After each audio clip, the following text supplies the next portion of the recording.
Doug, Just on Scott Perunovich, just what are your guys' expectations for him this season? Obviously, he made the opening night roster. yeah, I think obviously having a healthy camp and getting through it. Uh, right now, he's not in our group of six, but he's on our team. He's in our group. Given the opportunity, he's an offensive player. He has to help on the offensive side of the puck, the special teams, but also he has to uh, be competent in his own end, and that's really what we're looking for: is ability to get back, get the pucks quickly, transition the puck out of our zone, and be a good offensive player when he gets that opportunity. But right now, we're just looking at him to get stable, get comfortable again in the group. It's been an up and down few years for him, and I think stability is important.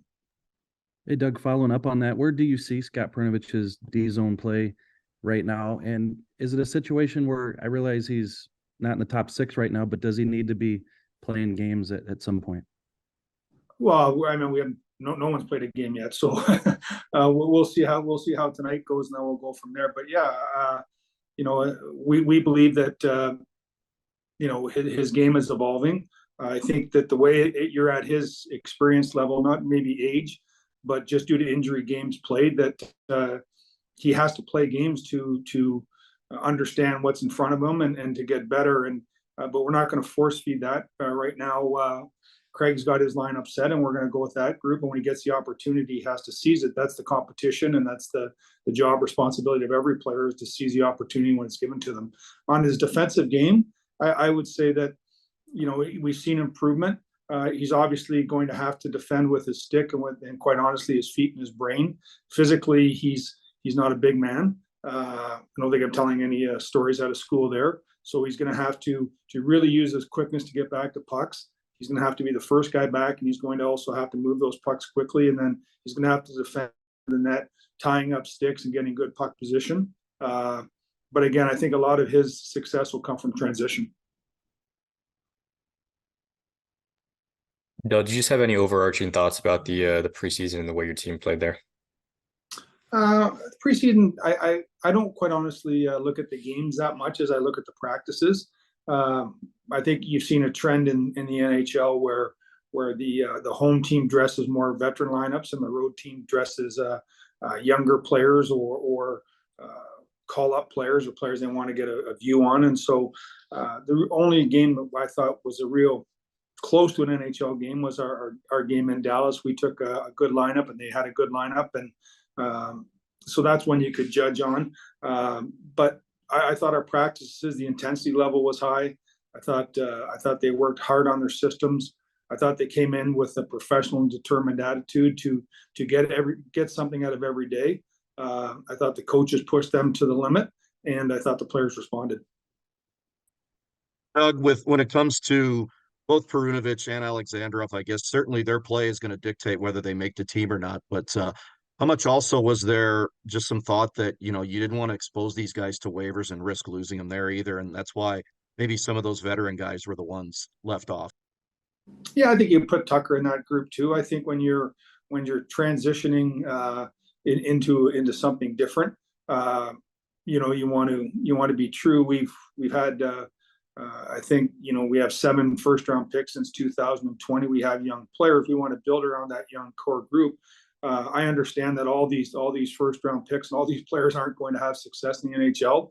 That's just what the actuary tables tell you. So you want to give them the opportunity to succeed in your organization. And I believe that, and I think we're trying to be honest with the players that aren't here right now, that we have to take a look at these guys. We have to see what they can do. One of those 3 players in the lineup tonight or tomorrow night are waiting their turn. And when they get in there, they're going to have to prove that they're regular NHL players, and then where they take it from there, that's up to them. Hey, Doug, now that we're here, the season's starting tomorrow. Can you describe what you envision for a retooling or perhaps retooled St. Louis Blues? Yeah, I would say it's obviously we are judged by wins and losses. I think it's going to be when I look at it, maybe from 30,000 feet, it's going to be more of an attitudinal look. How do we play in games? Do we have there's proper ways to win, there's proper ways to lose, there's proper ways to play the game. And I thought last year we successful teams play the full 60 minutes. They protect their goaltenders. They protect the goaltenders. When it's a 4-2 game, they don't let it get to 6-2. They just respect the game. They respect the competition, respect each other. I think that teams that don't do that have wild fluctuations in their seasons, and looking more from a 30,000 foot on function or foundational things as obviously we are at wins and losses.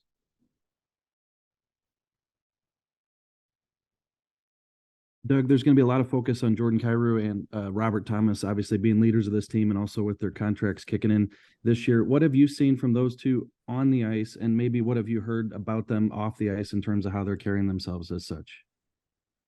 I don't know if anybody else, you were bouncing in and out of there. I think you were asking about Kyrou and Thomas. I'm not sure exactly the question. I thought they both had good camps. They're entering the first year of 8-year contracts. They've shown that they can be offensive catalysts. Now they have to obviously round out. They have to be great two-way players. They have to be players that can help us win games, not only today but into the future. And that's going to be the next challenge. They're at the point now where if we started the game last year, the opposition would be circling Tarasenko, circling O'Reilly, circling along with those two guys. Now they're higher up. They get circled quicker on every visiting team. They're going to have to learn how to get unchecked, how to play through things that they've never had to play through before, and that's going to be a challenge. And it's something that we're going to have patience with as they learn how to do that. But ultimately, for those players to reach the goals that they have for themselves and that we have for them, they're going to have to find a way to do that. Hey, Doug, can Colton Parayko be better, or is he at a level where you think he is in the NHL?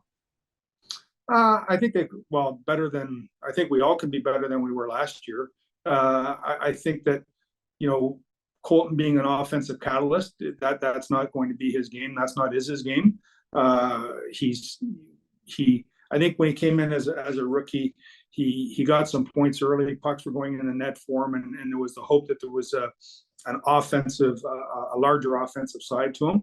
I think what we found out now is for him to have a successful year and a successful career, it's going to be more in that Jay Bouwmeester style of player where he's uses his skating, defends well with his stick, kills plays down low, kills cycles, makes an initial first pass. Going to play 20 plus minutes a night of hard minutes, probably not a lot of power play, if any, second unit potentially at certain times. So his job is to play against the other team's best players. And we've seen him do that in the past. He's been a very good player. So I guess if the question is based on last season, I think everybody in the organization, from top to bottom, management, coaches, players, could all be better.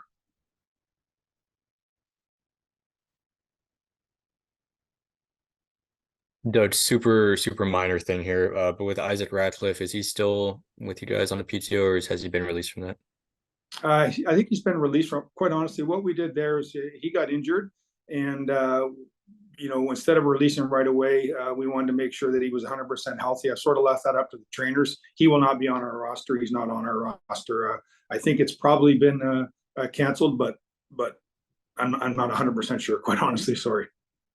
Yeah, I wasn't sure if there was like an AHL contract or something like that. No, he won't be with our organization. Hey, Doug, we've all had a little while to look at the defensive changes, tweaks, whatever you want to call them. What have you seen from the defense, and how is Mike Weber kind of integrating with everything?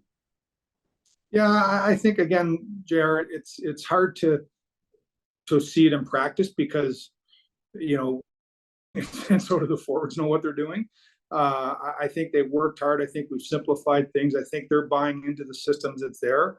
But friendly fire turns into real fire tomorrow against Dallas, and we're going to see how it works out. I know that it's, and I know we've talked about this as a group when I talk to you guys, is that defense is not just those 6 players. It's also the 12 forwards. We have to have a better job of getting shooting lanes. We have to do a better job of getting pucks out when the guys do get it up the wall. It can't come jamming back down our throat. They got to do a better job of getting pucks out. We got to transition quicker and easier. We can't be blowing the zone. There's so many things that go through to good defensive hockey. And I think that what I saw last year, defensive hockey starts with puck management in the offensive zone. I think good teams play for the next line up, play for the next player coming up. And that eliminates a lot of the things, a lot of the odd man rushes, if we can do that consistently. Hey, Doug, I know you have so much on your plate, so I wanted to preface it, but you mentioned in the spring that you're going to learn more about the youngest generation, study up on what makes them tick and all that. Now that it's October, can you share perhaps what you've learned and how it can be implemented with the St. Louis Blues system? Yeah, that probably got a little more traction than it needed to. But no, I read some books. I talked to some different people. We're implementing some different things here. I think some of the things I learned. I thought one of the general quotes that it stuck with me the most was that quite honestly, the young people haven't changed. It's the parents and the people around that have changed. We've gone from a society of my generation where our parents were parents, and now our parents are more friends. I'm not saying that's a bad thing. I'm just saying it's a reality thing. And I think today's players, if they're looking for an exit ramp where they're going to get support, regardless of what they're doing, it's easy to find right now. And I think what we have to do is, and it's also the Y generation, they want to know why they're doing certain things, not just do this and turn away. You have to explain to them. So I think there's little things that we picked up. We're implementing some things behind the scenes that are going to try and help them and help us, and we'll see how it works out. So as I said, I think that gained a lot of traction. We did do some work on it. I did talk to a lot of people. I read a couple of books, but I guess what I want to say is I think we were all pretty well on the same track when we went there. You just want to verify what you're seeing and see if there's any small things. And I think anything, whether you're a player and your skills on the ice or whether you're a management or a coach, you don't get better at 15 and 20% of the time. You get better at 1, 2, 3% of the time. And so if research and if doing work and reading can help me get better a little bit, and I can share that with people, and then hopefully we're moving forward. If you're not moving forward, you're going backwards in this industry. And any final questions? Yeah, if I could ask one more, Doug, obviously when you set out to do this retool, you couldn't have envisioned what the lineup would look like on opening night, but now that you have it, now that you see what you have, do you believe that this is a playoff contending team? Yeah, I think we should. If you look at, I'd love to get third place. I think that if you, or I'll say the way I look at it, I see Dallas and I see Colorado as a different maturation part in their organizations. They seem to be a half a letter to a full letter grade ahead.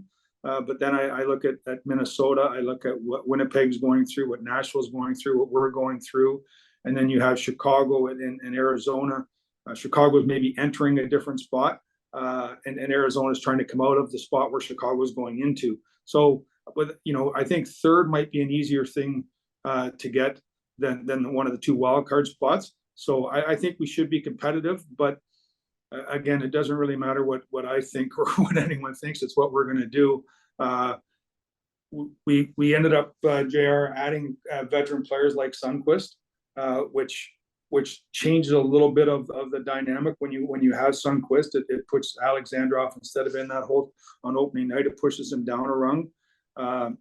You re-sign Blaze, and the way Craig has the lineup set up, instead of Blake or Neighbors being on the third line, he's with Sundqvist and Torpachenko. You bring in Hayes. So what we're trying to do is not rush younger players. Keep our picks, keep our prospects, bring competitive players in that can be a light for those younger players and stay competitive. I just think if you look at Buchnevich, Thomas, and Kyrou as a line, and you look at Shen and Sod, and then we bring in Kapanen and then Hayes and Verona, there's enough, and then the defensemen of Leddy and Parenko, Falk and Krug. If you just take those guys just as a group, it shouldn't be a last place team. They've got too much experience. They've got too much pride. They've got too much talent, quite honestly. So I don't see us being in that group of players starting out, hoping to get the first overall pick. That's not what we're looking at. Now, how far they can take it, I think we should be competitive with the groups with that. If you break the league into thirds, I hope to be in competitive with that middle third, and I hope to be at the top end of that middle third. That's our goal going in. And then, as we all see, every year you make the playoffs, things happen. Goalies go on a heater. The wrong guy gets hurt in the first round. You get a bad call go against you, or you get a good call go against for you, and you're on to the second round, and then everything changes. So I'm not concerned about quite where we fit in the standing. Quite honestly, JR, is do we build that foundation back to where it was in the past, and can we start building something that has to put us in the same spot where I personally view Colorado and Dallas now, with experienced players that have the pedigree and have the perception that they should be winning championships.